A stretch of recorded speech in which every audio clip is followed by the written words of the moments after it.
Ela sempre dizia que as roupas guardavam a alma de quem as vestia. Maria das Dores tinha essa mania de passar a mão no tecido como se estivesse abençoando. Nunca mais vi ninguém costurar daquele jeito. Antônia Ferreira, vizinha e amiga. O cheiro de café torrado ainda impregnava a cozinha da casa de Taipa quando José Almeida pegou a enxada encostada na parede e se despediu da mulher com um beijo na testa. Era 14 de agosto de 1988, uma segunda-feira como tantas outras na pequena comunidade de Pedra Branca, no sertão paraibano.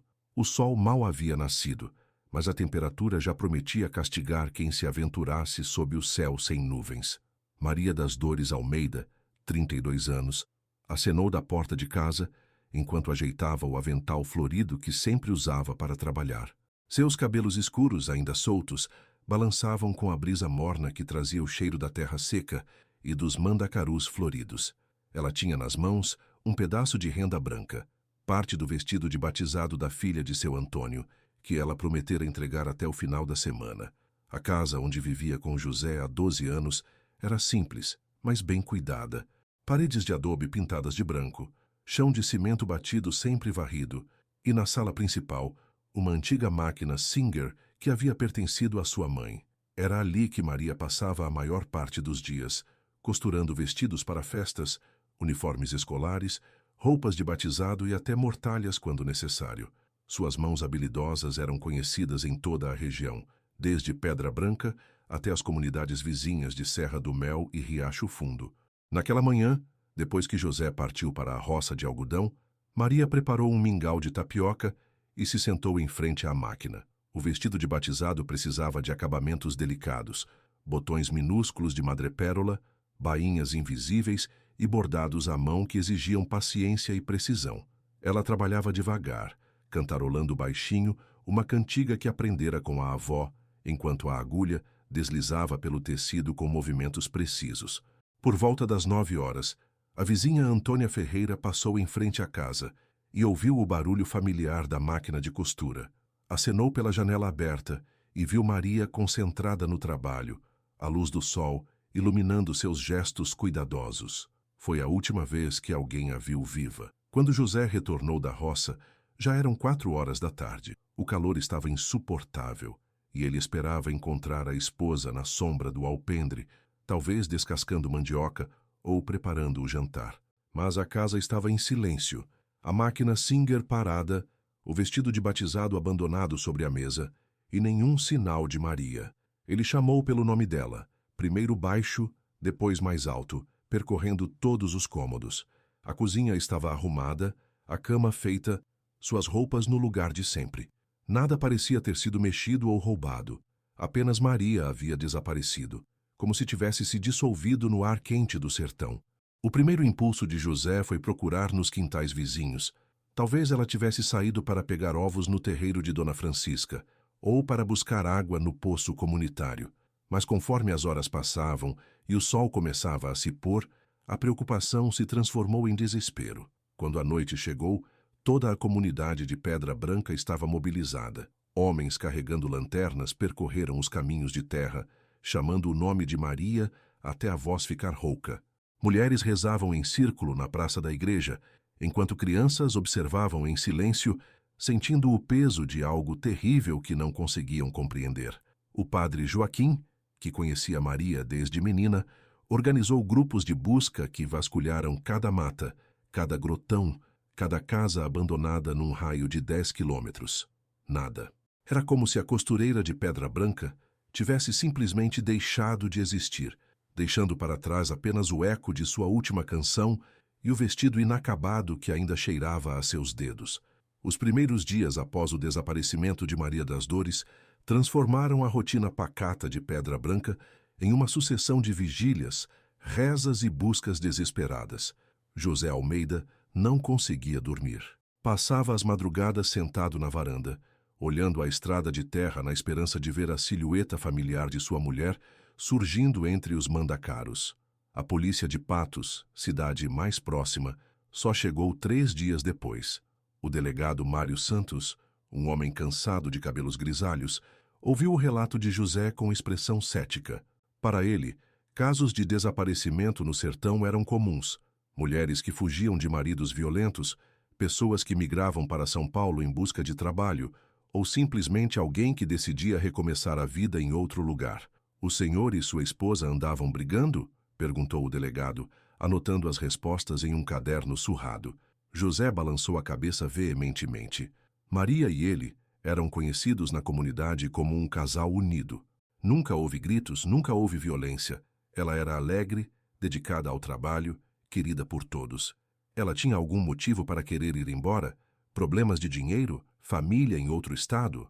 O delegado insistia nas perguntas, mas todas as respostas apontavam na mesma direção. Maria das Dores não tinha razão alguma para abandonar a vida que construíra em Pedra Branca. As buscas oficiais duraram apenas uma semana.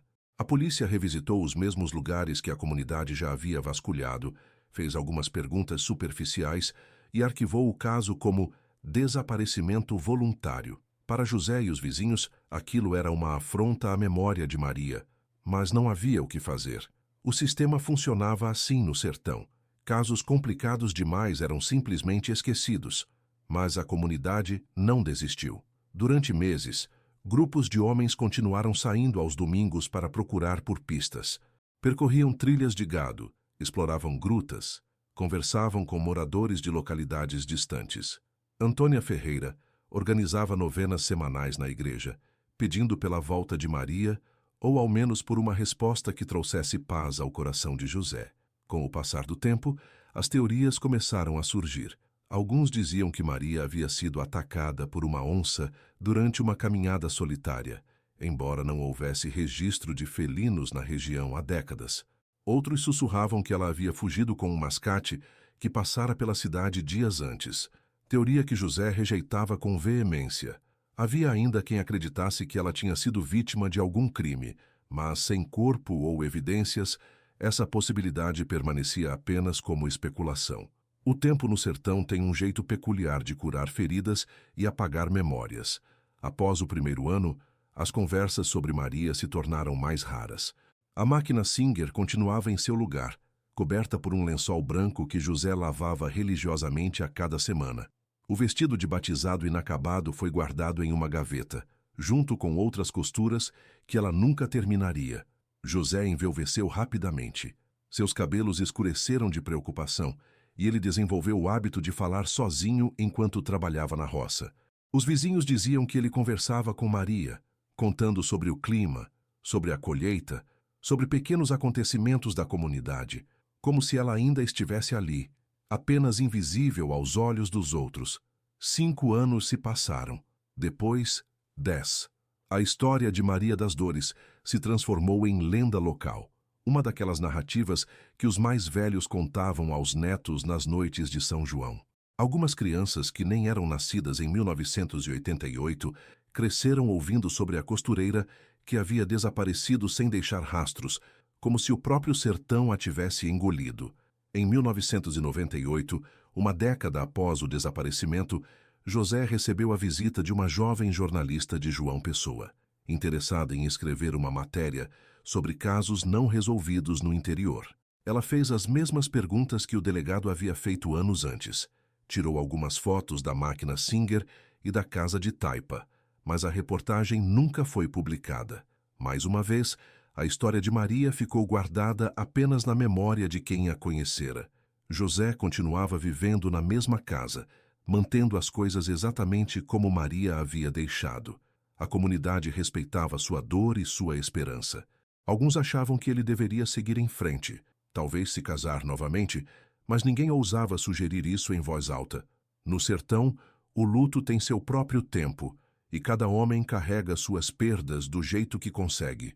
O ano de 2003 chegou ao sertão paraibano, trazendo a pior estiagem em 2 décadas.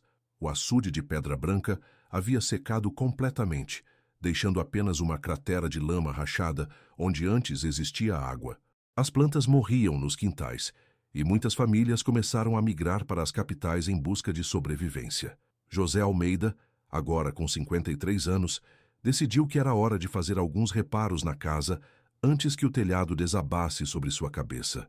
As telhas de barro estavam rachadas após 15 anos de sol escaldante e chuvas torrenciais. Algumas haviam se desprendido durante as últimas ventanias, deixando goteiras que pingavam exatamente sobre a máquina Singer de Maria.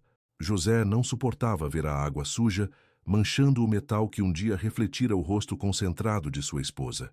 Em uma manhã de março, ele contratou Severino, um pedreiro da comunidade vizinha, para ajudá-lo na reforma. Era um trabalho simples: remover as telhas velhas, consertar as madeiras do telhado e colocar telhas novas que havia comprado na cidade. Severino subiu primeiro, testando a resistência das vigas com cuidado. A estrutura estava sólida, mas algumas telhas tinham se deslocado, criando espaços onde pombos e morcegos faziam ninhos. "Seu José, tem uma coisa estranha aqui em cima", gritou Severino, equilibrando-se nas vigas de madeira. "Parece que alguém escondeu alguma coisa entre as telhas." José subiu na escada improvisada com dificuldade. Seus joelhos doíam e a idade não perdoava. Quando chegou ao telhado, Severino apontou para uma pequena depressão entre duas vigas, onde algumas telhas haviam sido cuidadosamente removidas e recolocadas, formando um compartimento secreto. Dentro deste espaço, protegida da umidade por pedaços de plástico amarrado, estava uma caixa metálica do tamanho de uma caixa de sapatos. O coração de José disparou. Suas mãos tremiam quando pegou a caixa, sentindo o peso do metal enferrujado. Havia algo dentro, balançando levemente quando ele a movimentava. Com cuidado, ele desceu a escada carregando o objeto misterioso, enquanto Severino o seguia em silêncio, percebendo a gravidade do momento. Na sala onde a máquina Singer permanecia coberta pelo lençol branco, José colocou a caixa sobre a mesa e ficou olhando para ela por longos minutos. 15 anos. 15 anos vivendo naquela casa, dormindo sob aquele telhado, sem saber que algo estava escondido ali em cima. Quem teria colocado aquilo? E quando? Seria anterior ao desaparecimento de Maria, ou alguém havia subido no telhado depois que ela sumiu? Com dedos trêmulos, ele abriu a tampa enferrujada. O primeiro item que viu foi uma fotografia em preto e branco de Maria, sorrindo para a câmera. Era uma foto que ele não reconhecia. Ela estava vestindo um vestido que nunca havia visto, com cabelos presos de uma forma diferente. Embaixo da foto havia um maço de cartas amareladas pelo tempo, todas endereçadas a M.D.A., as iniciais de Maria das Dores Almeida. José pegou uma das cartas com mãos trêmulas. A letra era masculina, desconhecida. As palavras saltaram da página como punhaladas. "Minha querida Maria, nossos encontros secretos, quando você decidir largar tudo e vir comigo." As cartas eram de amor, escritas por alguém que conhecia intimamente a rotina de Maria, seus gostos, seus sonhos secretos que ela nunca havia compartilhado nem mesmo com o marido.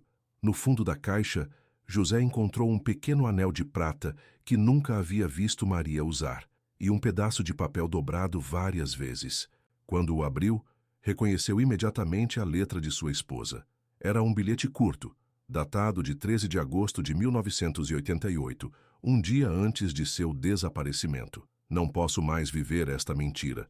Amanhã tomarei coragem para falar a verdade e seguir meu coração. Perdoe-me por tudo." O bilhete era assinado apenas com M. José caiu na cadeira onde Maria costumava costurar. O mundo ao seu redor pareceu desmoronar como paredes de adobe sob uma chuva forte. 15 anos de luto. 15 anos acreditando que sua esposa havia sido vítima de algum crime ou acidente, e agora descobria que ela estava planejando abandoná-lo. Mas se estava planejando ir embora, por que as cartas e o bilhete estavam escondidos no telhado? Por que ela não havia levado essas coisas consigo? Severino, que havia presenciado toda a descoberta em silêncio respeitoso, se aproximou devagar. "Seu José, o senhor precisa de alguma coisa? Quer que eu chame alguém?" José balançou a cabeça, ainda segurando o bilhete de Maria. Havia algo errado naquela história. Se sua esposa havia fugido voluntariamente, como explicar que suas coisas mais íntimas e secretas estiveram o tempo todo escondidas no telhado da casa onde ela vivia? Quem havia colocado aquela caixa ali? E por quê? A descoberta das cartas e do bilhete não trouxe as respostas que José esperava. Em vez disso, abriu um abismo ainda maior de dúvidas e dor. Pela primeira vez em 15 anos, ele começou a suspeitar que a verdade sobre o desaparecimento de Maria das Dores era muito mais complexa e perturbadora do que qualquer um em Pedra Branca poderia imaginar. A descoberta da caixa metálica espalhou-se pela comunidade de Pedra Branca como fogo em palhada seca. Em poucos dias, todos sabiam que José havia encontrado cartas de amor endereçadas à sua falecida esposa, e os comentários variavam entre compaixão pelo homem traído e curiosidade mórbida sobre os detalhes do romance secreto de Maria das Dores. José passou 3 noites sem dormir, relendo as cartas repetidas vezes, tentando decifrar cada palavra, cada referência. O remetente assinava apenas como A, mas mencionava detalhes que revelavam intimidade profunda com a rotina de Maria. Quando você costura na varanda aos domingos, aquela cantiga que você sempre cantarola, o jeito que você amarra o cabelo quando está concentrada, foi Antônia Ferreira, a vizinha que havia sido amiga íntima de Maria, quem ofereceu a primeira pista real. Quando José lhe mostrou uma das cartas, ela franziu a testa e disse: "Essa letra me lembra alguém. Já vi essa escrita em algum lugar." Durante 2 dias, ela revirou sua memória, até que, subitamente, se lembrou. Ah, meu Deus! É a letra do Antônio Vieira. Antônio Vieira havia sido comerciante em Pedra Branca até 1989, quando vendeu seu armazém e mudou-se para Campina Grande sem explicações. Era um homem solteiro, reservado, que sempre tratava Maria com uma cortesia especial quando ela ia comprar linhas e botões para suas costuras. Alguns até comentavam, em tom de brincadeira, que ele demonstrava interesse pela costureira casada, mas ninguém imaginava que houvesse algo concreto entre eles. José procurou o padre Joaquim, que conhecia todos na comunidade há décadas. O sacerdote, agora com cabelos completamente brancos, ouviu o relato em silêncio e depois suspirou profundamente. "Meu filho", disse ele, "há coisas que preferi não falar todos esses anos para preservar a memória de Maria, mas talvez seja a hora da verdade." O padre revelou que, semanas antes do desaparecimento, Maria havia procurado aconselhamento espiritual. Ela estava atormentada por um dilema moral, sem conseguir decidir entre a segurança do casamento e a possibilidade de um grande amor. Falou sobre cartas secretas, encontros casuais que se transformaram em sentimentos profundos e a culpa que a consumia por amar 2 homens ao mesmo tempo. "Ela estava decidida a confessar tudo para você naquela semana", disse o padre. "Dizia que não conseguia mais viver dividida. Queria ser honesta, mesmo sabendo que isso destruiria seu casamento. Mas José ainda não entendia como a caixa havia parado no telhado. Se Maria planejava confessar tudo, por que esconder as evidências de seu romance? A resposta veio de uma fonte inesperada. O próprio Antônio Vieira. Em dezembro de 2003, 9 meses após a descoberta das cartas, José recebeu a visita de um homem de meia idade, cabelos grisalhos e olhar carregado de remorso. Era Antônio, que havia voltado ao sertão depois de 14 anos, movido pela culpa e pela necessidade de confessar a verdade. "Eu amava sua esposa", disse Antônio, sem rodeios, "e ela me amava também. Tínhamos planejado fugir juntos para Recife, recomeçar a vida longe daqui, mas no último momento ela mudou de ideia." Antônio contou que no dia 14 de agosto de 1988, Maria havia marcado um encontro com ele na estrada que ligava Pedra Branca à Serra do Mel. Ela chegou ao local carregando uma mala pequena e a caixa metálica com suas cartas e lembranças do romance. Mas em vez de partir, ela disse que não conseguia abandonar José, que havia percebido que o amor verdadeiro não era aquele que a fazia fugir de suas responsabilidades. "Ela me disse que ia contar tudo para você, pedir perdão e tentar reconstruir o casamento", continuou Antônio, com a voz embargada. "Pediu para eu ir embora de Pedra Branca e nunca mais voltar. Disse que guardaria as cartas como lembrança do que vivemos, mas que aquilo tinha que acabar. O que aconteceu a seguir foi um acidente trágico que Antônio carregava na consciência há 15 anos. Quando Maria se virou para voltar para casa, tropeçou em uma pedra na estrada e caiu violentamente, batendo a cabeça em uma laje de pedra. Morreu instantaneamente. Desesperado, Antônio não soube como reagir. Se contasse a verdade, seria acusado de homicídio. Se fugisse, deixaria José sem respostas para sempre. Em pânico, ele decidiu esconder o corpo de Maria em uma gruta profunda na Serra do Mel e inventar uma versão que preservasse a honra dela e sua própria liberdade. Voltei na casa de vocês durante a madrugada, confessou Antônio, chorando. Subi no telhado e escondi a caixa com as cartas. Queria que um dia você encontrasse e soubesse que ela me amou, mas também que no final escolheu ficar com você. Era a única forma de honrar a memória dela e ao mesmo tempo proteger a mim mesmo. José ouviu toda a confissão em silêncio. A raiva, a dor, o alívio e a tristeza se misturavam em seu peito como uma tempestade de emoções contraditórias. Finalmente, após 15 anos, ele sabia a verdade sobre o destino de sua esposa. Maria das Dores havia morrido tentando fazer a coisa certa, voltando para casa para confessar seu erro e pedir perdão. No dia seguinte, Antônio Vieira guiou José e as autoridades até a gruta, onde havia escondido o corpo de Maria. Os ossos foram encontrados exatamente onde ele disse que estariam, junto com os restos do vestido florido e da aliança de casamento que ela usava no dia da morte. Maria das Dores Almeida foi finalmente sepultada no cemitério de Pedra Branca, ao lado da igreja onde havia rezado todas as manhãs de domingo durante os 12 anos de casamento. José colocou sobre seu túmulo a máquina Singer, que havia pertencido à sua mãe, e uma pequena placa com os dizeres: costureira da vida, que soube remendar corações, mesmo depois de partir.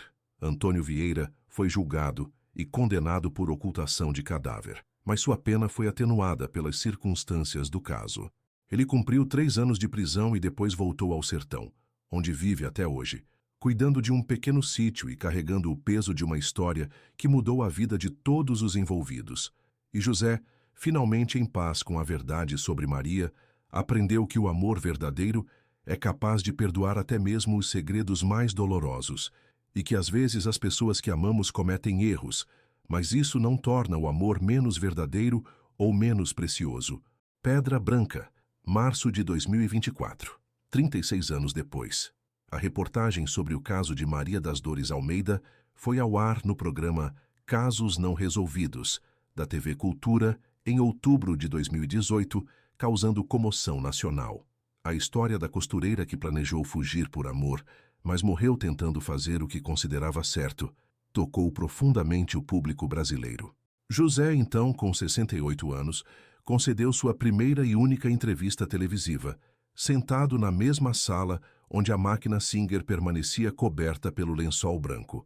O que nem José nem os produtores do programa esperavam eram as consequências dessa exposição.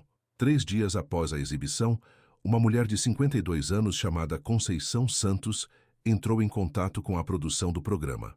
Ela morava em São Paulo, trabalhava como costureira em uma confecção no Brás e assistira à reportagem com crescente surpresa. Conceição afirmava ser filha de Maria das Dores Almeida. Minha mãe me entregou para a adoção quando eu tinha 2 anos, explicou ela ao telefone, com voz trêmula. Sempre soube que ela se chamava Maria das Dores e que era costureira no interior da Paraíba. Passei a vida inteira procurando por ela. A revelação abalou José mais do que a descoberta das cartas. Maria nunca havia mencionado ter tido uma filha antes do casamento, mas quando Conceição mostrou sua certidão de nascimento original, não havia dúvidas. Nascida em 1972 em Campina Grande, filha de Maria das Dores Almeida, costureira, solteira, natural de Pedra Branca. José aceitou fazer o teste de DNA, embora soubesse que não era o pai biológico. O resultado confirmou que Conceição era realmente filha de Maria, mas foi quando ela trouxe seus únicos pertences da mãe que a história ganhou uma dimensão ainda mais surpreendente. Conceição havia guardado durante 50 anos uma pequena caixa de madeira que a família adotiva disse ter pertencido à sua mãe biológica. Dentro dela, havia um vestido infantil bordado à mão com uma perfeição técnica idêntica aos trabalhos de Maria, algumas fotografias antigas e uma carta amarelada endereçada para minha filha quando ela crescer. Na carta, Maria explicava que havia engravidado aos 16 anos de um amor de juventude que morreu em um acidente de trabalho. Sem condições de criar a criança sozinha, entregou-a para a adoção com a promessa de que um dia, quando estivesse estabelecida, voltaria para buscá-la. A carta terminava com uma frase que ecoou na alma de José: não importa quantos anos passem, o amor de mãe nunca se apaga. Você sempre será o meu primeiro grande amor. Conceição revelou ainda outro detalhe perturbador. Em 1988, quando tinha 16 anos, havia tentado localizar sua mãe biológica através dos registros de Campina Grande. Descobriu o endereço de Pedra Branca e chegou a escrever uma carta para Maria, que nunca foi respondida. A carta havia sido enviada em julho de 1988, apenas um mês antes do desaparecimento. Sempre me perguntei se minha mãe recebeu minha carta, se ela sabia que eu estava procurando por ela quando aconteceu aquilo, disse Conceição, chorando. Se ela soubesse que eu queria conhecê-la, talvez não tivesse tentado fugir com aquele homem. Talvez estivesse viva hoje. José ficou profundamente comovido com a dor da enteada que nunca conhecera. Decidiu mostrar-lhe a casa onde Maria havia vivido, a máquina Singer, e principalmente o vestido de batizado que permanecia inacabado há 36 anos. Quando Conceição viu o trabalho da mãe, reconheceu imediatamente a técnica, o estilo, a delicadeza dos pontos. Eram idênticos ao vestido infantil que ela guardava há décadas. Ela estava fazendo este vestido quando morreu, disse José, segurando a peça inacabada. Talvez você possa terminá-lo. Afinal, você tem as mãos dela. Conceição aceitou a proposta como uma forma de se conectar com a mãe que nunca conheceu. Passou 2 semanas em Pedra Branca, hospedada na casa de José, aprendendo com os vizinhos mais velhos sobre como Maria era, seus hábitos, suas cantigas, sua bondade. E todas as tardes, sentava-se na máquina Singer para terminar o vestido de batizado com a mesma delicadeza que Maria teria usado. O trabalho foi concluído em uma tarde de março de 2024. O vestido ficou perfeito, como se tivesse sido costurado por uma única pessoa em um único dia. Conceição entregou a peça para a família que havia encomendado 36 anos antes, a neta de seu Antônio, que agora era avó e queria que a própria bisneta usasse o vestido em seu batizado. No dia da cerimônia, toda a comunidade de Pedra Branca se reuniu na igreja para ver a criança vestindo a obra que havia conectado 3 gerações. José, Conceição e até mesmo Antônio Vieira estavam presentes, unidos pela memória de Maria das Dores e pela compreensão de que algumas histórias nunca terminam realmente, apenas se transformam em novas histórias. Conceição decidiu ficar em Pedra Branca. Abriu uma pequena oficina de costura na casa de José, usando a máquina Singer de sua mãe. As mulheres da comunidade começaram a encomendar vestidos, blusas e roupas de festa, e logo descobriram que as mãos de Conceição tinham a mesma magia das mãos de Maria. É como se ela tivesse voltado, comentou Antônia Ferreira, agora com 89 anos, observando Conceição trabalhar na varanda. Mesma concentração, mesma cantiga baixinha, mesmo jeito carinhoso de passar a mão no tecido. E assim, 36 anos depois de sua morte, Maria das Dores Almeida finalmente teve seu maior sonho realizado. Reencontrou a filha que entregara para a adoção, mesmo que através das memórias, das histórias e do legado deixado em cada ponto de costura. O último mistério foi resolvido quando Conceição encontrou, entre os pertences pessoais de José, uma carta que nunca havia sido aberta. Era a carta que ela mesma havia enviado em julho de 1988, procurando pela mãe. A carta havia chegado no dia exato em que Maria desapareceu, mas José, transtornado pela busca, nunca a havia aberto. Na carta, uma jovem de 16 anos escrevia com caligrafia trêmula: "Querida mãe, meu nome é Conceição. Sei que você me entregou para a adoção quando eu era bebê, mas quero que saiba que nunca guardei mágoa. Gostaria muito de conhecê-la e dizer que entendo as dificuldades que você passou. Se for possível, gostaria de vê-la pelo menos uma vez, para que possamos conversar e eu possa agradecer por ter me dado a vida." José chorou ao ler essas palavras, imaginando como teria sido diferente se Maria tivesse recebido a carta a tempo. Talvez a descoberta de que sua filha a procurava tivesse mudado sua decisão de fugir com Antônio. Talvez ela tivesse encontrado na maternidade reencontrada a força para superar a crise matrimonial. Mas Conceição, com a sabedoria de quem passou a vida inteira lidando com perdas, disse algo que trouxe paz ao coração de José. "As pessoas se encontram quando têm que se encontrar, padrasto. Minha mãe e eu nos encontramos agora, do jeito que tinha que ser. E o amor que existe entre mãe e filha é mais forte que o tempo, mais forte que a morte. Hoje, aos 80 anos, José passa as tardes na varanda, observando Conceição costurar na máquina Singer de Maria. E às vezes, quando o vento balança as cortinas e a luz da tarde ilumina seus cabelos escuros, ele jura que pode ouvir novamente a cantiga baixinha que Maria costumava cantarolar enquanto trabalhava. A história da costureira de Pedra Branca virou livro, virou documentário, virou lenda, mas para José e Conceição é apenas a prova de que o amor verdadeiro encontra sempre um jeito de completar o que ficou inacabado.